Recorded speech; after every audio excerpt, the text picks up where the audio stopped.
Senhor esteja convosco. Ele está no meio de nós. Proclamação do Evangelho de nosso Senhor Jesus Cristo, segundo Mateus. Glória a vós, Senhor. Naquele tempo, os fariseus ouviram dizer que Jesus tinha feito calar os saduceus. Então, eles se reuniram em grupo e um deles perguntou a Jesus, para experimentá-lo: Mestre, qual é o maior mandamento da lei? Jesus respondeu: Amarás o Senhor teu Deus de todo o teu coração, de toda a tua alma e de todo o teu entendimento. Esse é o maior e o primeiro mandamento. O segundo é semelhante a esse: amarás o teu próximo como a ti mesmo. Toda a lei e os profetas dependem desses mandamentos. Palavra da nossa salvação. Glória a vós, Senhor. Que a palavra do Santo Evangelho perdoe os nossos pecados. Amém. Meus queridos irmãos e irmãs que nos acompanham pelos meios de comunicação da Milícia da Imaculada, de modo particular aqueles que nos acompanham pela TV Imaculada na manhã de hoje. A palavra de Deus, mais uma vez, vem nos colocar diante de uma questão que deveria ser bem clara para todos nós cristãos: o amor a Deus e o amor ao próximo. Mas o Evangelho de hoje começa dizendo: os fariseus ouviram dizer que Jesus tinha feito calar os saduceus. Quem eram os fariseus e quem eram os saduceus? Para que nós possamos entender um pouco a mensagem do Evangelho de hoje. Os fariseus e os saduceus eram dois grupos extremamente religiosos, os dois. Os dois grupos, conhecedores da palavra, conhecedores da lei, assíduos frequentadores do templo, cumpriam à risca a lei. Só que existia uma disputa entre esses dois grupos e uma discordância entre eles. Os saduceus, por exemplo, eles não acreditavam na ressurreição, eles não acreditavam na vida eterna. Os saduceus acreditavam que o que se fizesse aqui na terra mesmo se pagaria e se cumpriria. Não existiria um julgamento final e não existiria a vida eterna. Era a crença dos saduceus, porque isso era conveniente a eles. Os saduceus eram um pequeno grupo de pessoas extremamente ricas, cercadas de pessoas extremamente pobres. Então era conveniente a eles não acreditar num julgamento final, não acreditar na ressurreição, não acreditar na vida eterna. Porque, com certeza, pelo comportamento egoísta dos saduceus e por estarem fechados neste grupo e viverem a sua riqueza só voltada para eles, era conveniente não acreditar na vida eterna, num julgamento final ou no céu, porque com certeza eles não chegariam lá. Coisa que os fariseus acreditavam. Graças a Deus, nas nossas comunidades hoje, não existem grupos, né? Não existem disputas, separações. Graças a Deus, não, né? Nós vivemos a harmonia da comunhão, né? Cada um acreditando naquilo que é essencial, né? Ainda bem que não existem, né, rixas entre grupos de acampamento e grupos desta ou daquela pastoral. Ainda bem que não existem separação entre apostolado da oração e legião de Maria. Todos vivem na paz e na harmonia, porque todos nós acreditamos naquilo que é essencial. Mas no tempo de Jesus, e só no tempo de Jesus, existiam estas rixas entre estes grupos que, repito, eram muito religiosos, conhecedores da palavra e assíduos frequentadores do templo. Não estou dizendo que não eram, como os nossos grupos hoje, né? Mas entre eles existia então essa rixa. E os fariseus ficaram contentes, porque Jesus havia provado para os saduceus que existia sim a vida eterna, existia sim o reino, existia sim a ressurreição. E tinha feito então calar os saduceus. E isso para os fariseus foi uma vitória, uma vitória.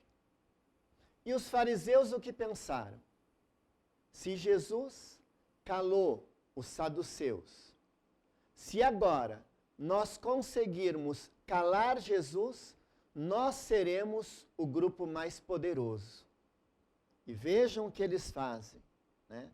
Se reuniram em grupo para pressionar Jesus. Se reuniram em grupo e foram perguntar para Jesus: Mestre, qual é o maior mandamento da lei? Talvez ressoe para nós esta pergunta como uma pergunta até tola, porque é bem claro para todos nós que o maior mandamento da lei é amar a Deus e amar ao próximo. Isso é claro. Por que que os fariseus fazem esta pergunta a Jesus? Primeiro é necessário que todos nós recordemos, porque vocês já sabem, eu só vou recordar, no tempo dos fariseus, dos saduceus, no tempo que eles viviam a sua caminhada religiosa, eles, nesta época, tinham 613 mandamentos da lei. 613. E é por isso que, querendo colocar Jesus à prova, eles perguntam, destes 613, qual é o maior mandamento? Para eles tinha um sentido nisso. Primeiro, para saber se Jesus, de fato, conhecia os mandamentos da lei. E para eles tinha então um sentido que Jesus destacasse qual era o maior mandamento.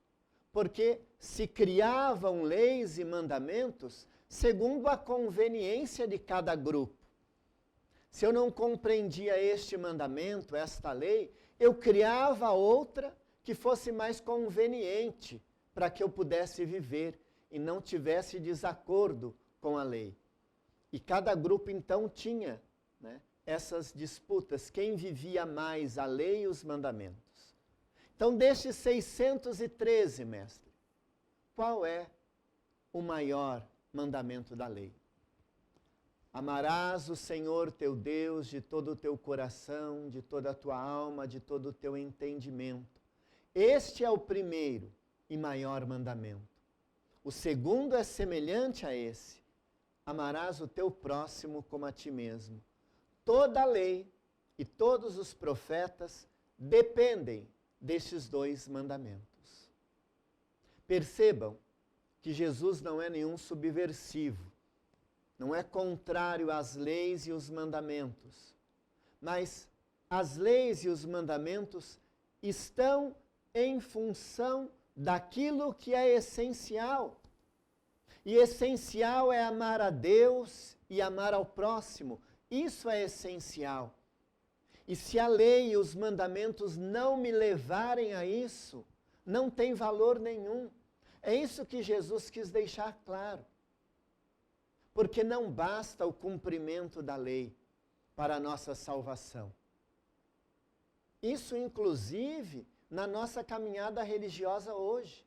Nós temos tantas normas, até na liturgia. Nós temos tantas leis na igreja. Nós temos tanta coisa a seguir, mas se isso não nos levar a amar a Deus e a amar ao próximo, também não tem sentido.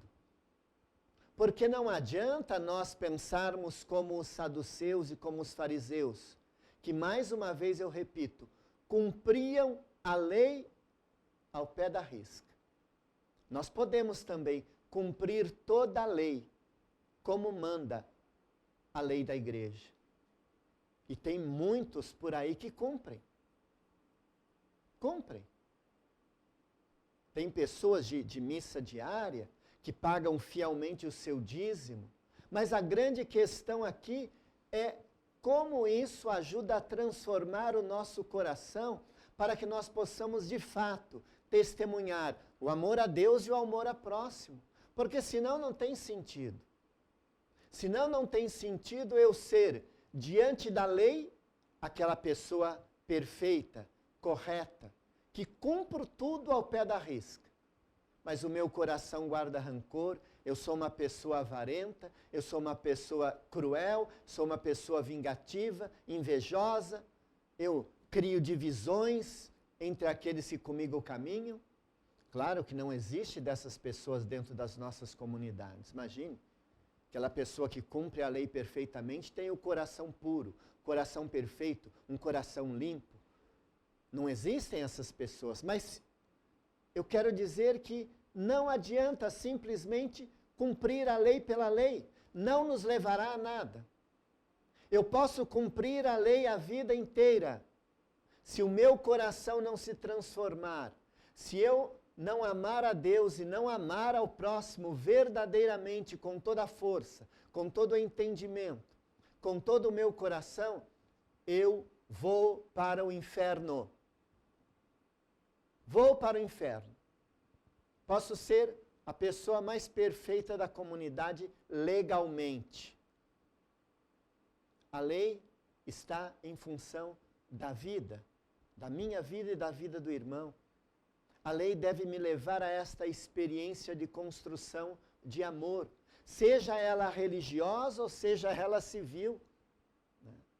Basta olharmos também as leis civis que são criadas hoje, que não são criadas para o bem do próximo. São criadas para que aqueles que estão no poder tirem vantagem disso. Enquanto o pobre continua no sofrimento. Então nós temos que estar atentos a isso. A lei pela lei não nos leva a nada. E percebam, Jesus não é nenhum subversivo e não está dizendo que não devamos cumprir as leis. Ele só quis deixar claro para os fariseus e os saduceus as 611 leis que eles cumpriam. Só tem sentido se eles viverem estas duas essenciais: amar a Deus e amar ao próximo. Assim devia ser também a nossa caminhada como cristãos, a nossa caminhada como homens e mulheres civis. Toda a lei, todo mandamento deveria estar em função da vida e da vida plena. Deveria nos levar a amar mais a Deus, dando testemunho de amor ao próximo. Senão, não tem sentido. É isso que Jesus nos pede na palavra de hoje. E é um grande desafio de não sermos simplesmente cumpridores da lei, mas sermos de fato cristãos que testemunhem o amor a Deus e o amor ao próximo. Louvado seja nosso Senhor Jesus Cristo. Para sempre seja louvado.